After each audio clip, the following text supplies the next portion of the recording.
নমস্কার বন্ধুগণ, আজকে দুপুরবেলায় রুই মাছের পটল আলু দিয়ে ধনেপাতা সব দিয়ে ঝোল করেছি।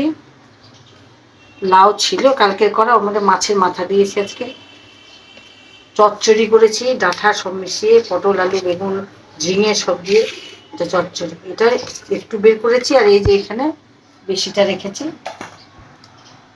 আর এই যে ভাত, আর এই যে ডাল, মুগ ডাল।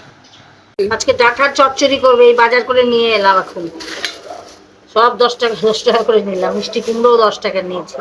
এগুলো ডাঁটা কিনে নিয়ে এসেছি, কেমন হবে জানি না। মিষ্টি বলেই তো দিল। মেয়ে তো খাই না, আমি একাই কানেবালি, আমি একা, ও আর কিছু খাই না, ও সঙ্গে শুধু।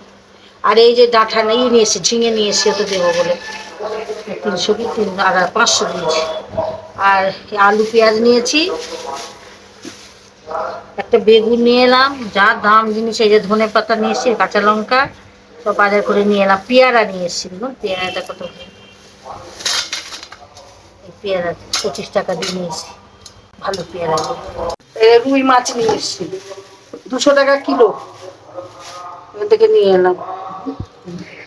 1 কিলোর বেশি ছিল, 220 দিলাম। তরকারিগুলো কাটা হয়ে গেল, যা হবে পরে দেখো। মাছ ভাজা হয়ে গেল।